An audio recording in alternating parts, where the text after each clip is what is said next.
Hello everyone, जय जगन्नाथ। चलतु आज बनैबा गोटे स्ट्रीट फूड इवनिंग स्नैक्स रे। बेले बेले कौन हुए ना बाहर को जाकि स्ट्रीट फूड खाइबा पाई बहुत इच्छा हुए, बट बाहर रेट आउ तेल मसला पाई टोटाली भी इच्छा हुए बाहर को जाई खाइबा पाई।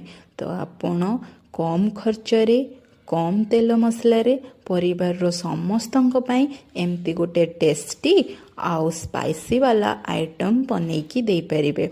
समस्तंकु तो जଣା थिबो घुगुनीर प्रोसेस कौन, कारण प्रति ओडिया घरे जेते बेले भी चकुली किंबा बरा हुए घुगुनी तो कंपलसरी। तो डिटो से सेम प्रोसेस रे आपण घुगुनी प्रस्तुत करि नेबे। मुझे आम दुई जनक 5टा अंडा सिझे नहीं। आपण आपणकर परिवार सदस्य हिसाब रे अंडा सिझे नेबे। गोटे जगार एमती टिके मोटा चाट हैला भली गोटे मोटा घुगुनी को नहीं जीवे। से पियाज कंचा लंका काकुड़ी छोट छोट करके पकईदेवे। सीझा अंडा को एमती छोट छोट करके ऊपर पकईदेवे। आउ टिके सेव ऊपर पकईदेवे। आउ देखिए केमती टेस्ट लगुच।